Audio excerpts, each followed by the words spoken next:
Hi, I'm Patrick. And I'm Liv. And this is the Mach-E vlog. And this is Disneyland. Why are we here? Well, because Disney celebrated their 100th anniversary, and one of their ways of celebrating was making a very special Hyundai Ioniq 5. We got to spend some time in it, so let's check it out.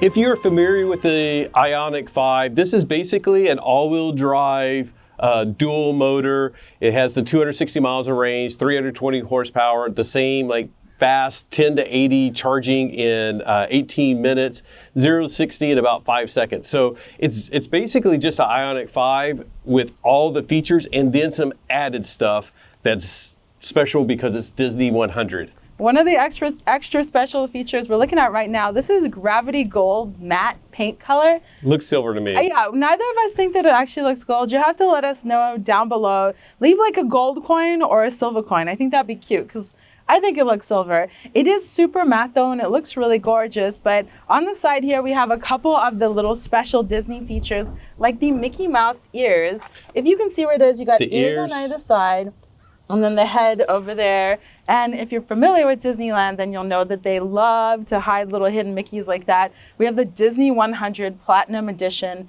badging on either side of the vehicle. And Up on the front where Patrick is. Now, this seems sort of odd to me. This Hyundai logo is black, which is special for the Disney 100 edition. So it seems sort of odd to me, like it's special and it's black because it's Disney. But it does look really good. We saw like a regular Ioniq 5 yesterday. It had the typical like chrome logo. But this looks it actually looks really nice. And the matte paint, again, is phenomenal. And that same Hyundai icon is in the back as well. So those are all the like major exterior changes. It's basically the paint, the wheels. And we should say these are 20-inch alloy wheels. But some of the other Disney features are on the inside. I thought they were 21s. They're 20s. You're right. They're 20s. She got it right. All right. Should we go check out the inside? Though it may not be as spacious as the Millennium Falcon, the Disney Hyundai Ioniq 5 has more than enough room for all your crew. I want to try something. There is a special startup sequence. It's like the pony light on the Mach-E. Sometimes it doesn't come on, but I'm going to try it. Let's see if we get the startup. No, I think it's because we had the door open too long. I'm going to go ahead and turn that back off. It's magic, so it's never when you're expecting it. That's what it is. We'll put some B-roll over it. It's a little tiny music intro as well. And when you exit after taking a journey, it'll do that. It just says Disney 100. I think it's really neat.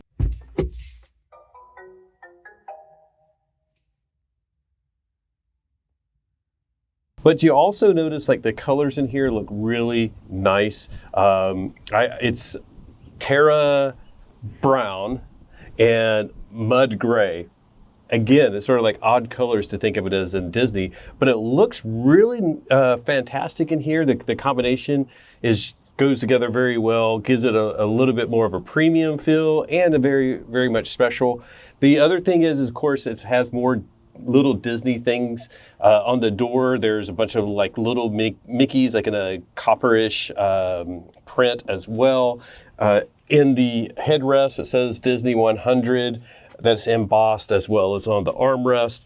And then I know we can't get this right now, but we'll put in some B-roll. But it says Disney 100 Platinum Edition on the floor mat. So just enough little touches that make it special for Disney. There's also some accent lighting that the Ioniq 5 always has, but there's a special purple that if you have the Disney 100, you get access to that. It looks fantastic at night and is very subtle. And it's sort of like a purple going with these colors. You may not think it is the right combo, but it looks great when you actually see it. But for me, I think the biggest reason to get the Disney package are the wheels. I love the Mickey wheels so much. I think they're just fun, and I just sort of imagine like the Mickeys like going around in circle after circle as we're driving down the road. And every time we park, I sort of like look at the wheels. I'm like, did I get it so that it's a perfect Mickey on the ground or whatever? So I just love the Mickey wheels. The other stuff, I think it just makes it feel nice. And if you're a Disney fan, I could see why you would want to go for this. But it's also a great car. So we're going to talk about how it just feels as a car, and we're going to go drive it as well. Another little feature here that's really, really cool is these 4 pixel dots. Now, this is obviously part of Hyundai's whole design scheme, and that is the 4 dots are, well, Morse code for H. But there are a bunch of cool features in this cabin that I really enjoy. One being this hidden storage. I really like that. I also really love that this can lift all the way up. And I really love that this can hold my purse. So this is a typical size purse that I always have. Fits perfectly there, and that's kind of rare. And I also love, a lot of loves here, that this can slide backwards and forwards. Another feature that's really cool about this cabin, and I always forget which way it is, back to open, is the full glass roof and the powered opening. Now, this does not have as much IR coating as the Mach-E. It seems it's pretty bright. I think you can see, I feel the heat, but love having a way to control and have some sunshine if you want, or just have a regular vehicle and hide that glass roof whenever you want to. I have to point out that I really, really do love the textures and the textiles in this vehicle. Everything's kind of like clean and simple. It's a very open and expansive cabin, and I love the brushed aluminum kind of look that's on the steering wheel, as well as in all these different areas here. This sort of rounded rectangle feature is echoed all throughout. It's echoed in the buttons on the steering wheel, and of course it's here in the air vents. So that same rounded rectangle is in the air vents. It's in the cubby to open, which is a nice slow open. Love that, of course. So like, it's a really cohesive design scheme that I really enjoy, and it kind of like fits the vibe of the car really well. I will say there's one feature that I think is missing from this panel right here, and that is the way to have ventilated seats. If you want to do that, you have to do it through the navigation in the menu. Correction, I just figured this out. You can actually click on warmer, and then that's where it brings up the screen so that you can turn on the seat warmer or the cooling seats. So you don't have to go directly to the touchscreen first. You can just click on that warmer button, which is a little confusing, but at least there's a button down there for it. Other than that, literally everything else is really lovely, really accessible. Feels like they're solving a lot of problems that I didn't know I had. I didn't know how much I needed a great space to put my bag. So many things, but I'm enjoying the fact that the ventilated seats just started. So I think we should go for a drive. What do you think, Patrick? Sounds good. Before we begin, though, Liv mentioned the seats, the ventilated seats. That's not the only really cool thing about these seats. I like the fact that as the driver, there's actually a leg rest that can come out. So down here, I can like put my leg rest out. Plus, let's see here, I can also lean back. And then now it's basically a perfect sleeping position. I got support for my legs, support for my back and my head. It's great. Very flexible seating options over here. This is the only one, the driver's seat is the only one that gets the calf rest, but pretty neat. You know, it's an extra bonus feature. I don't know how often I would use it, but it'd be nice to have. Yeah, maybe it'd be better even for camping, like you choose to sleep like that. Yeah, well, yeah, definitely. Like if we were to type to do like car camping, this like, you know, lay in the back or like here with the ventilated seat and the legs. Yeah, this would be Sounds pretty fishy. Nice. The back of the Hyundai Ioniq 5 is super, super comfy, as Remy can attest to. It's pretty cool that you don't have a pass-through, but you do have 2 cup holders, and the plush material, that sort of like soft touch neoprene imitation leather, is present back here too. Some really cool things about the seats over here. Let's see if I can do it. They recline. How cool is that? Also, they can slide forwards and backwards of the seat in such a weird position now. But it's also really cool. Hopefully you can see around my legs, but the ambient lighting is also on the rear seats here.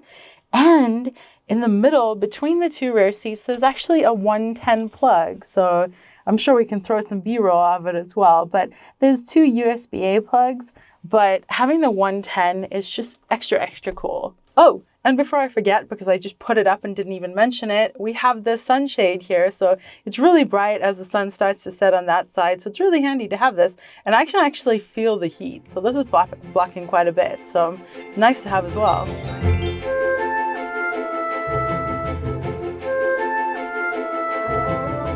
The Disney Ioniq 5 is an exhilarating ride!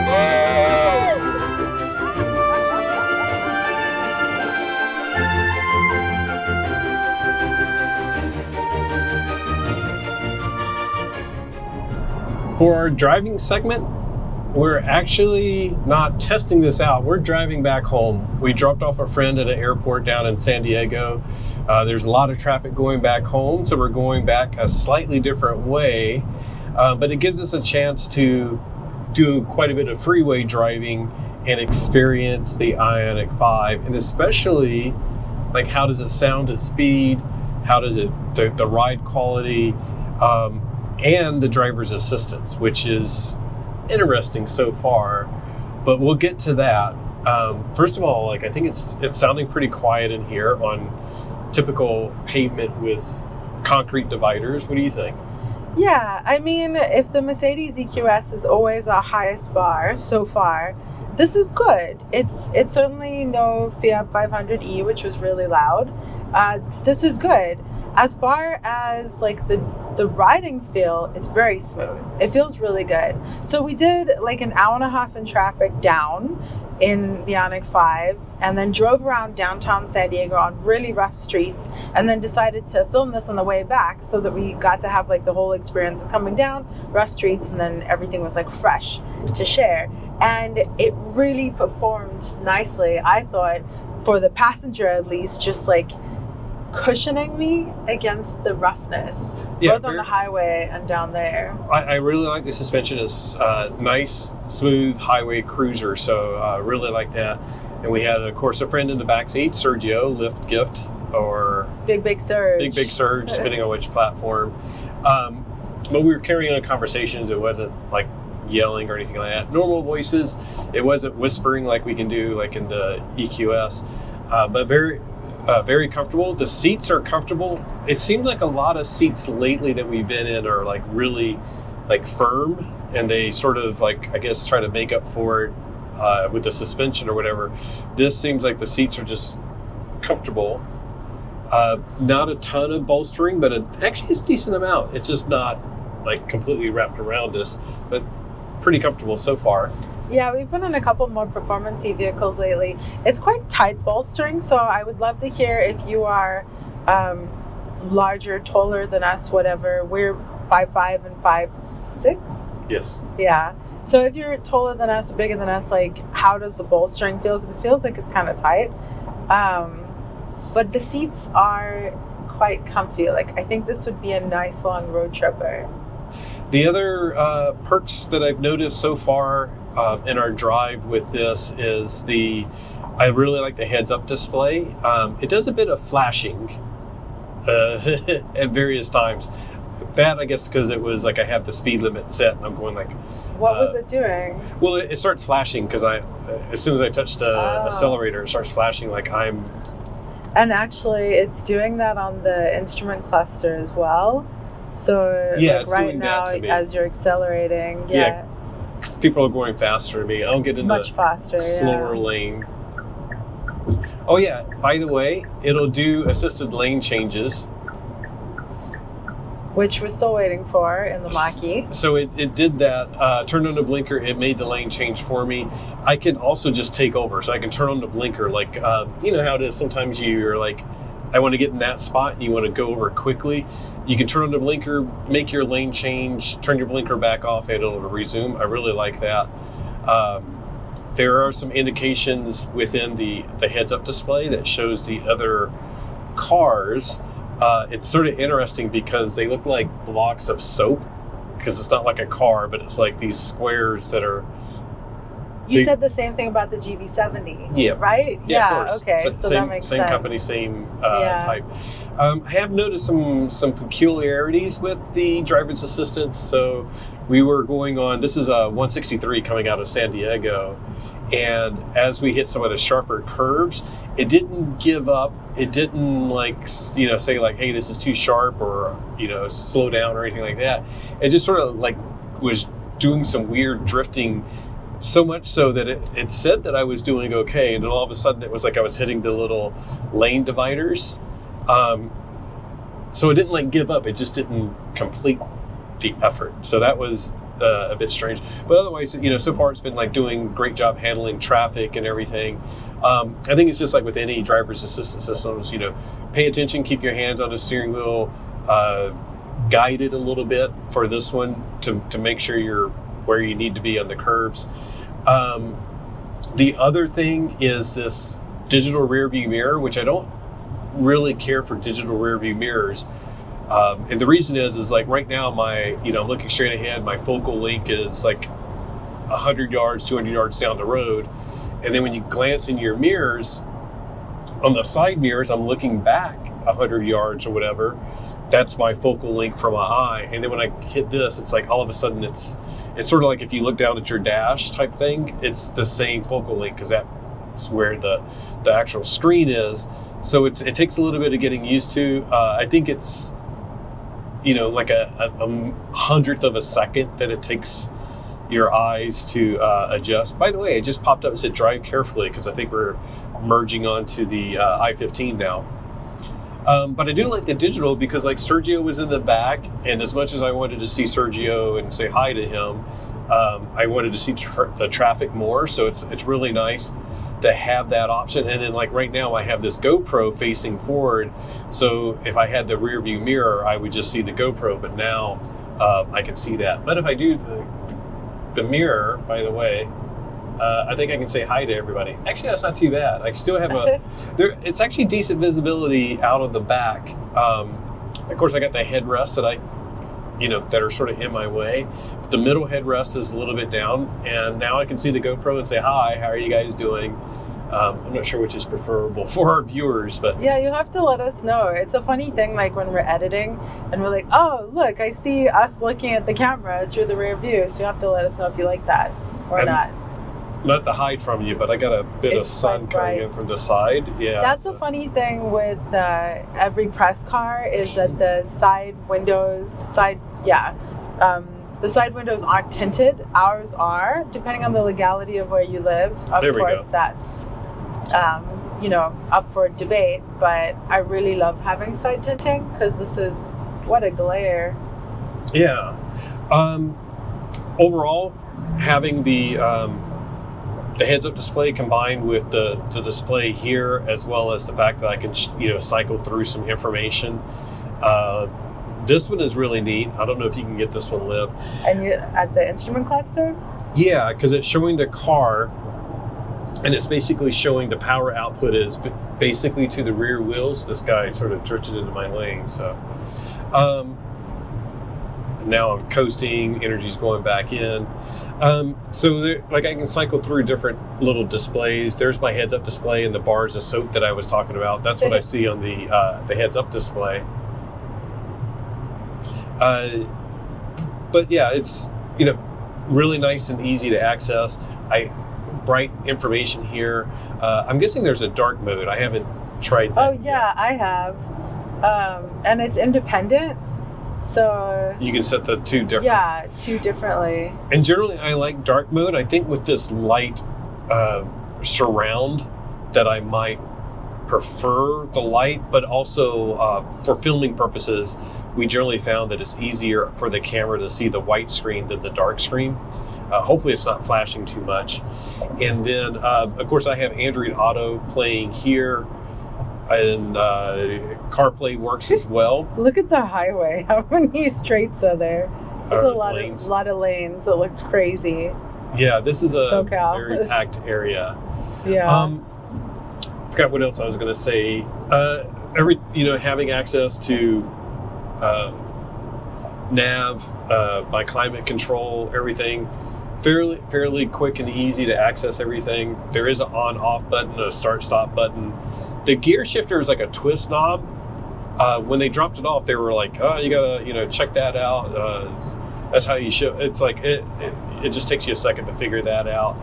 Have access to my drive modes here, which that's to the left of the steering wheel? Yeah, with my thumb. And when you do shift from eco to normal to sport, you can feel the drive pedal mapping change as if your foot's on it. Right now we're in cruise control on, so we shouldn't really have any effects. So everything is a pretty nice setup, very comfortable. The visibility out the front is excellent. I like seeing the hood on cars. This one I really don't. I don't see the hood, but it also means I have a really nice view out of the front and very expansive all around. Like I feel like I have a lot of good vantage points to see. No very big blind spots, as I look around. So like all the important things that you want. The vents, we were just in another car. We won't say the brand. I guess we could. It was the Q4, Audi Q4 e-tron. It felt like the vents were like either far away or something, but like even with the fan on high, I didn't feel like I was getting enough air. The fan is relatively low, and I'm feeling like I'm getting good air. Or how about you? Perfect air, yeah. I sort of feel like, so the Audi Q4 is more driver focused. The Ioniq 5 is very open and expansive and airy, and it's neither driver focused nor passenger focused. Side by side cup holders, equal screens, like what do we call this? The infotainment isn't like facing me. It's equal between the two of us. It's accessible to reach everything for both of us. So I feel like the Audi, it's a little more performance-y, a little more driver focused, and the airflow was kind of trapped by the steering wheel and by the tilting of the cabin. But this, because it's all open, the airflow is just directed right at you and is not blocked by the steering wheel. Yeah. It's a very open cabin, and I think at first, because I even said I feel like I'm in a go-kart or something. It didn't feel right, but within an hour, I've gotten used to this openness, and I'm I really like how they're I don't feel trapped inside the car, which is personal preference thing, but I feel it's very open. I did want to mention something, and I forgot to mention this, talking about CarPlay and Android Auto. What is great is that it supports both. What is not great is that you have to plug in to get it to work. And there's two plugs right here. So you would think I would plug in the center console, right, but it's plugs in way down here, which is not that big of a deal, but you have this whole open area. And then I want my phone over here. So it's basically I got to plug in all the way over there. Minor annoyance, just the fact that they have CarPlay and Android Auto, I'm pleased with that. And then going back to the native system, we won't play with this now because we're driving, but it's very easy to get back over to that system and then switch back to Android Auto. So yeah, I've already grown accustomed, really enjoying this and driving it. Show me how you get back to the native system again. So basically, this one I can just go to Hyundai, and that's very common with Android Auto and CarPlay. Is it does a connection, and then you hit the brand icon, and it gets you back over. Some of them, it's sort of I sort of wish in the Mach-E, I can just outside of the CarPlay area or the Android Auto area, I can just touch and then go back over to the native nav or settings. This one, it's because it's a small screen, it takes over completely. So the way to do it is go to my apps and then hit Hyundai. So I will say that being in Android Auto makes me aware of the UI, of the native UI. Oh, you want to do that? Shall we? No, I think we should do this while we play, but you can talk about it here just to look at. You can play with it. I can't. I'm driving. I'll play with it while he drives. I just feel a little more aware of the UI being a little, I don't know, it just feels a little old. I'm not sure if it's just the way it's designed or if it's the way. Pretty snappy. I think it's just some of the icons. Like that looks nice. That looks nice, but with the map there too. Yeah, and then, yeah, it looks nice. That map looks like MapQuest. Yeah, there's just something about it that looks a little older. Maybe that's just me, like just a little dated. Let's see. No, there again. I'll do climate. So that was a little laggy, not too bad. It's not Those just a type lag. things. Yeah, it's like it feels a little bit like Windows. And this is just an impression. You guys have to let us know what you think. Yeah, so minor things, but overall driving Freeway impression, very comfortable. The driver's assistant seems to be doing pretty good. I got my hand on it, as you should. If I don't, it gives me warnings. We're not ones that like go through and do all the safety tests and try to see if it yells at you or comes to a stop or anything like that. We just we do what we're supposed to do with this, and seems to be doing very well. And also noting that this is the type of road, like, because there's different shading of the different lanes and stuff sometimes, like when it crosses over and, like right here. There we go. I don't know if you can see that. But it's like you have like a dark line going down the middle of the road. Some systems will get confused by that and try to shove me into the next lane. I haven't felt any like hesitation or anything or deviation by the car. Like, it's been very, very nice and smooth. The only little issue is like back on 163 on some of the sharper curves. If it was letting me swing out way too wide where I was actually hitting the lane divider. So that was a bit concerning, but the whole time that we've been recording, it's been doing great. So, but yeah, we'll move on to the next segment. The Disney Ioniq 5 is a super smooth ride, unlike some other ones. Whoa! My turn. I'm always like, where to look now? Maybe I'll look at you guys there. You'll have to let us know. Do you like there or there? Just look at the road. How about the road? Let's I'll look at the road. So this is the kind of driving that I do a lot of. Stoplights, city driving, and I'm really comfortable. This is cushy. The ride is really nice. Your seating position is something you've commented on several times, so I think we should dive into that and start. So if you don't know, I'm an amputee. I drive with my left leg crossed over. So I tuck my right leg underneath. I have a right leg amputation. And we have some great viewers like Mark and other people who were really interested to see how the Ioniq 5 is driving cross leg. It's pretty good. The fact that this is fully open here is great. So if you have any mobility issues, if you need to get your knee and get you some extra room, this is really great for that. And I thought that I would 100% love it. But, and this is just a little thing, I wish that I could tilt the seat down more. Do you know what I mean? Like, it almost feels like you sit back into it just a little bit too much. The thigh support is actually excellent. Yeah, it's great. But even for me, it's like my thigh is, or not my thigh, my calf is touching the end of the seat, which a lot of people complain, like in the Mach-E, it has a short thigh support. So for you, that presents an issue because you can't tuck your leg back. Exactly. So this is sort of limiting how much I want to tuck my leg. And I find that I have to turn my body a little bit to the right, which is okay. But in my particular situation, it sort of means that longer drives would start hurting my back quite a bit.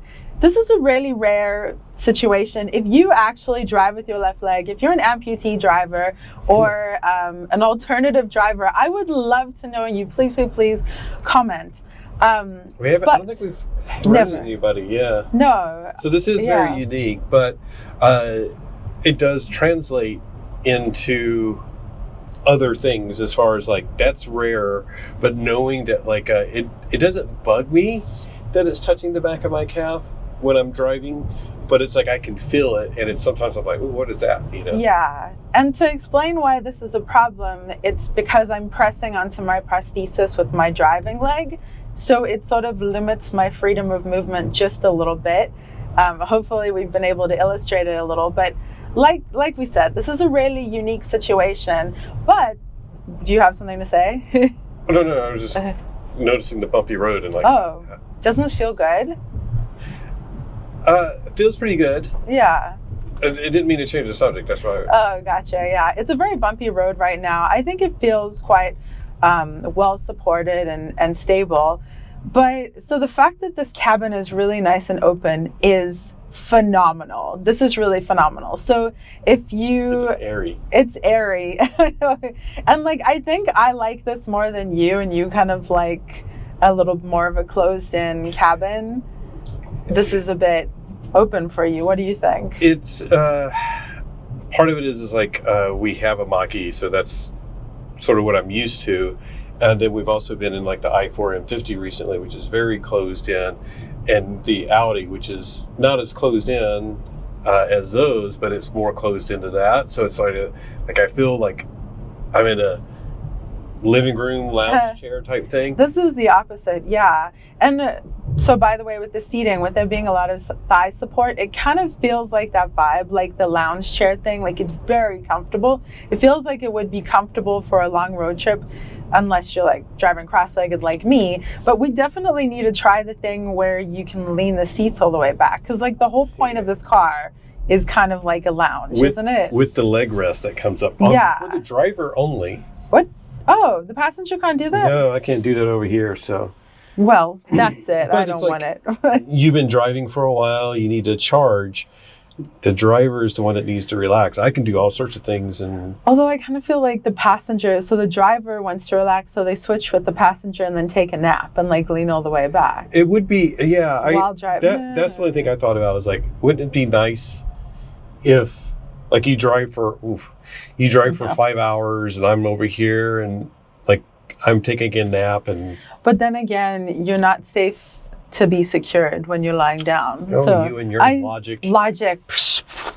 Okay, so open cabin, love it. There's a great space for your handbag, love it. If you are a handbag carrier, if you're a purse, if you have gear, whatever it is, there's space to put it, and it's so good. So you have this big cavern down here, and we have the mics there. I'm sure your head's in the camera. Sorry. No. It's all good. No, I was just looking down there because like one of the things that I noticed the first time we were in here, I love the lack of a hump. But then I was just like, whoa, your purse is scooting. Yeah. I need to like secure your purse. I need to put my purse down in this big cavern. We got our mics and stuff. Yeah. Yeah. I also love that there's this. So this is where we should be putting our mics, is this smaller thing. Okay. And then I should put my purse. Thank you. This is the mic spot. I'll just rearrange the living room. And hopefully it's visible.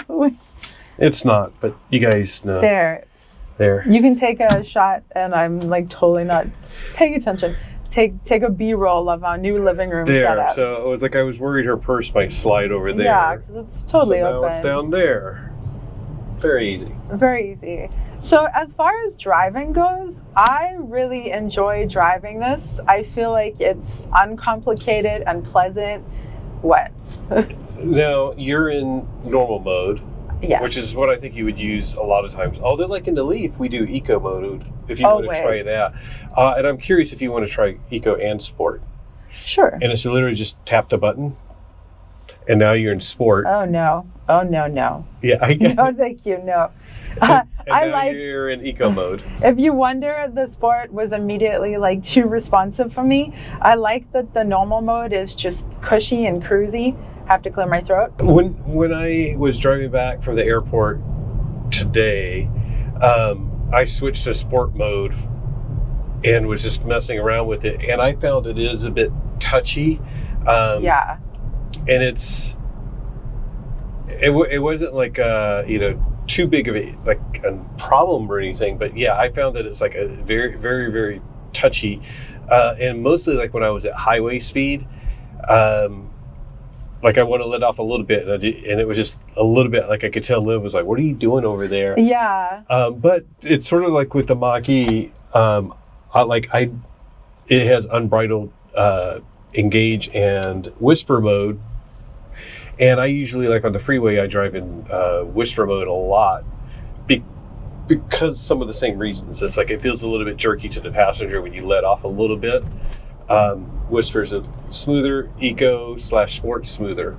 And I already have a bit of a hard time with that, like really, like performance or precision kind of stuff. So normal mode in this is easy. I'm not being a jerky driver. I don't think you can feel when I don't think you can feel the jerks like you're doing in the sport mode. Now, you're using the native navigation. I know you guys can't really see it, but I really like the heads-up display, so I wanted to experience the route guidance without you guys getting the interruption of any sound. So I see I'm not sure if you can. I can't. It's very subtle. It's not an augmented reality display or anything like that, like some of the other some of the other vehicles we've been in. But there's just a subtle arrow pointing where I need to go. Some of the fancier vehicles we've been in have had like the augmented reality where it comes closer as you're driving, which I love. But this is really nice. Like I do like a heads-up display. Though I'm torn. Is it distracting?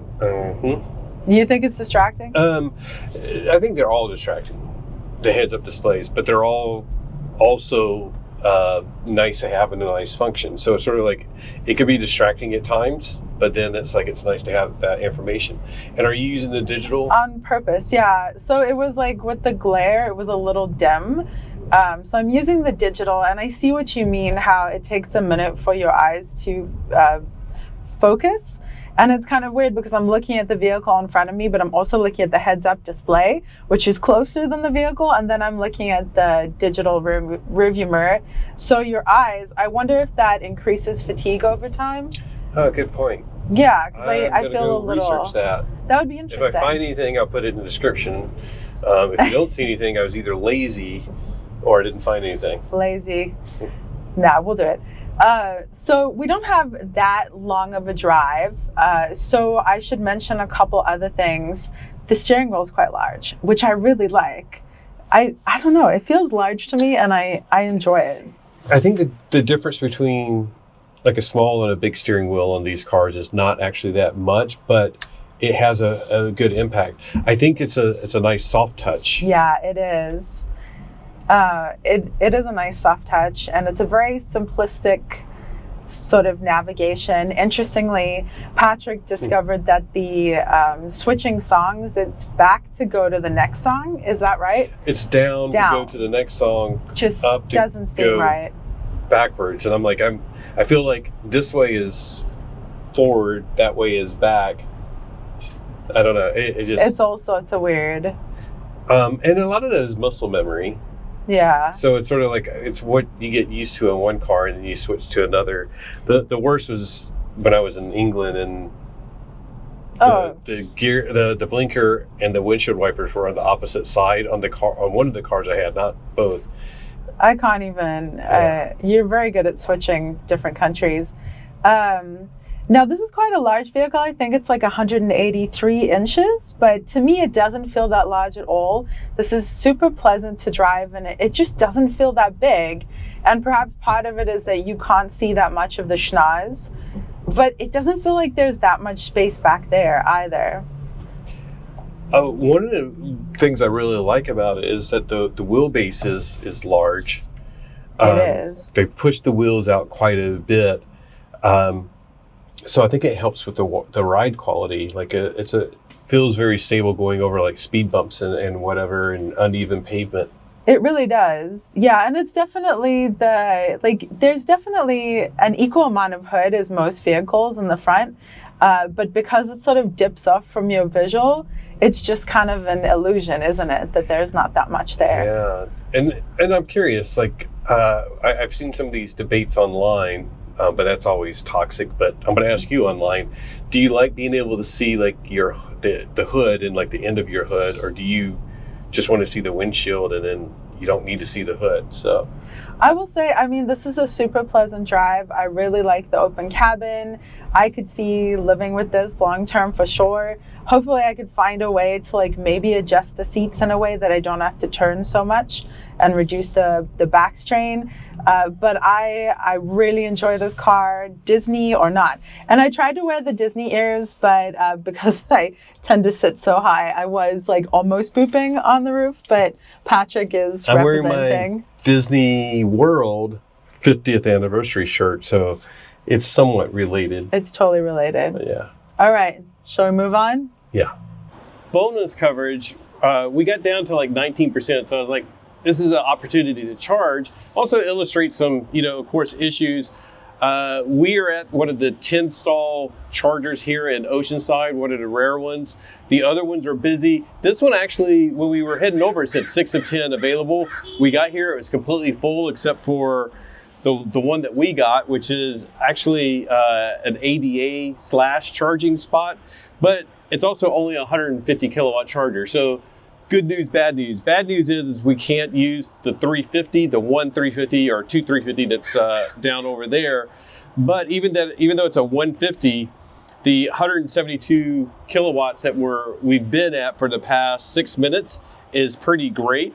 So it's higher than the 150. It's just because of the way the amperage actually works with your EV. You can actually go higher than a 150. But to see a flat 172, 173 is what it's been at for 6 minutes straight is really cool. Like with the Mach-E, we'll get like 124 kilowatts, and then it starts tapering down even on these 150s. So pretty darn sweet. We do have an Ioniq 5 here that wants to charge as well. So we're going to probably wrap this up because we don't really need to charge. We can go charge at home. But let's go check the screen on the inside too. Oh yeah, let's go show the screen on the inside and then we'll finish up. So this is something we've been asking for in the Mach-E since it came out. Like we want to be able to see that. Just the charging speed on the driver's screen. And basically, we can also display it on that screen there, but having the fact that it's showing 172 kilowatts is really nice. In the Mach-E, it'll tell us like we have 10 minutes to 80%, but it won't show us the speed. The speed is very crucial. Very nice to see it here. It's not as much info as in some other EVs, but that's the basics. That's what we need to see. So let's go ahead and I'm going to probably go ahead and wrap it up. That is our time in the Disney edition, the Disney100 edition of the Ioniq 5. We've had it for 6 days now. They're going to come pick it up tomorrow.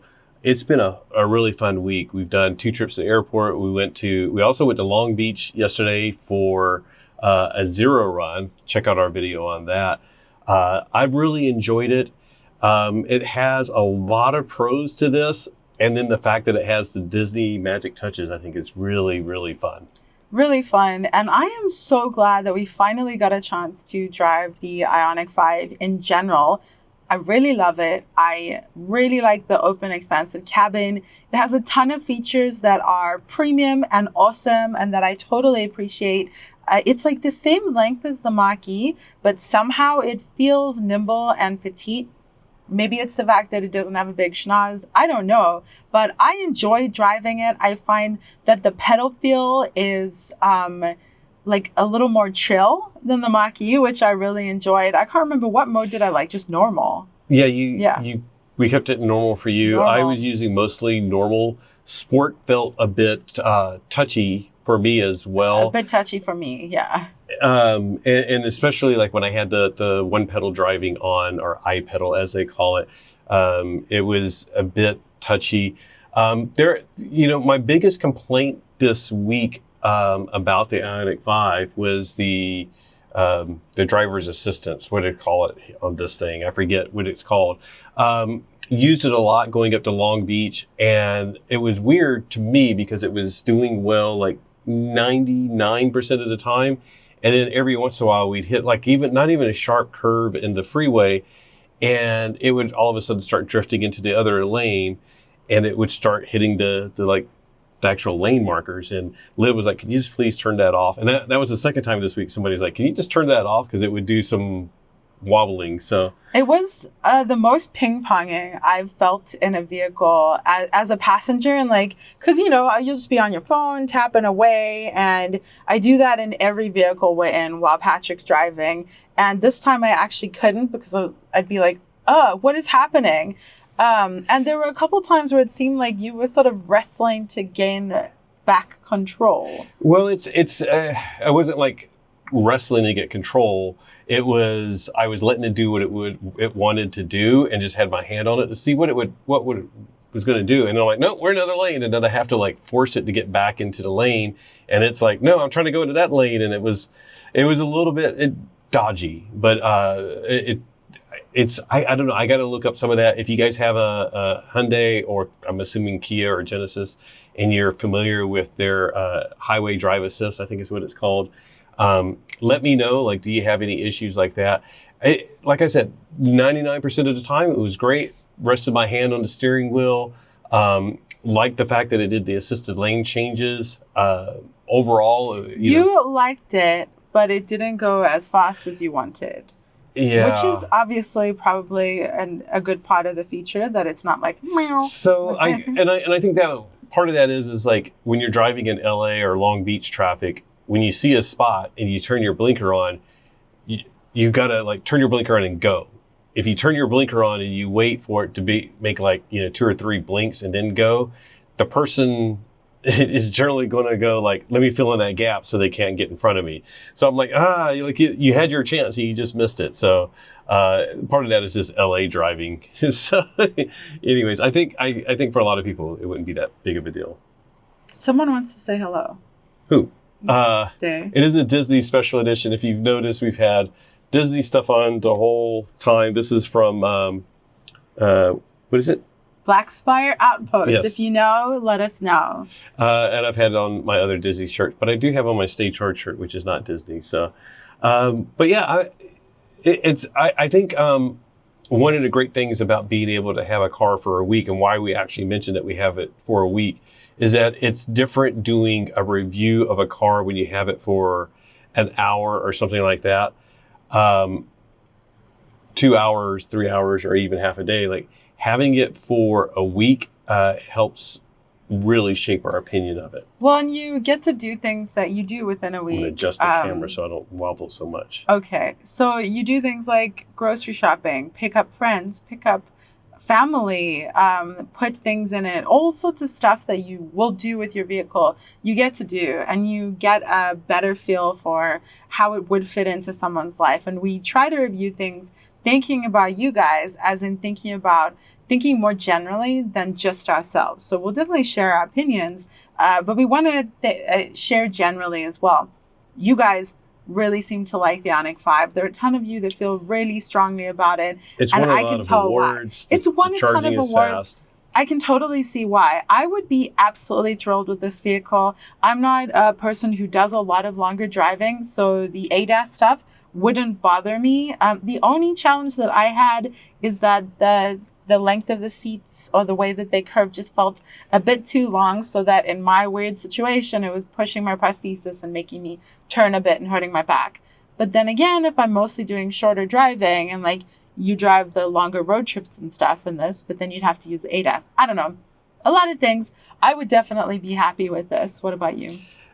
Yeah, it's this is why it's won so many awards. This is why it's a competitor to the Mach-E. We were sort of having some conversations yesterday, especially like right now, the Hyundai, Kia, whatever, they don't have access to the supercharger network. The Mach-E doesn't charge as fast, but the Ioniq 5 can technically charge faster, but you don't have access to the supercharger network yet. So which would you prefer? And then the other thing is like we are looking at taking a road trip in our Mach-E, and it's already an interesting thing of looking at what chargers are available on Electrify America. And if I had an Ioniq 5 to get those fast charging speeds, I would be like, well, I got to find a 350 at every stop. And a lot of those stops have one 350 and 3 150s. So the fast charging speed may not be as effective as I'd want it because of the fact that EA doesn't have a lot of 350s. That's changing, so that's great news. Eventually, Hyundai will have access to the supercharger network, but it's a lot to consider. It's a great vehicle. As I was saying in this video or another video, give me like 10 minutes and I can convince you why you should buy this. Give me 10 minutes and I can convince you why you shouldn't buy it. That's the way all vehicles are, unless you are the engineer who designed them on your own. Yeah, that's true. There's tons of pros and cons, and it all depends on what you're looking for. I find a ton of pros in this vehicle. I'm going to be sad when they take it tomorrow. They're actually picking it up quite early, and I'm like, no, give us more time. I really had a great time. But on that note, thank you so much for joining us for this video in which we not only got to know the Hyundai Ioniq 5, but also got to know the magical Disney100 Hyundai Ioniq 5. I hope they do a 101 because that would be really fun, and then we could... A 101 Dalmatian. Yeah, exactly. And it would like have splashes on it. It would be so cute. If you had your ultimate collab vehicle, what would it be? Like, could it be a Corvette Transformer or, you know, I don't know, a Spider-Man Porsche? They need to do like, and I actually popped this photo up for whoever's editing. The Rivian R2 D2. Come on. He did the Come rendering on, that has to be obvious. Yeah, I used AI to create a rendering of what that would look like. So we'll pop that up. So whoever's editing, have fun. It was really cute, though. It's worth it. I would maybe make it C-3PO. That'd be cute. No, R2-D2. Okay, fine. Yeah, it is. That makes more sense, though. That does. So let us know what your ultimate vehicle and brand sandwich would be. Thank you very much for watching. A huge thank you to our patrons whose names are scrolling across the screen right now. We appreciate you guys so very, very much. And we're working on our next patron present, just so you know. So a big thank you to our YouTube members for supporting us. You will know them by the little lightning bolts next to their name. And sometimes if they leave a very special fancy pony emoji, should we make the person editing this? No. Oh, whoever edits this is going to have a hard time anyways, because there's going to be Disney magic all over it. Ding, ding. You're editing this one. I'm probably editing it. Fun. Anyways, thank you so much for joining us for this video. And just remember that whatever you drive, whether it is Disney magic in it or not, enjoy the ride. Bye. What? Bye. Bye. You said it.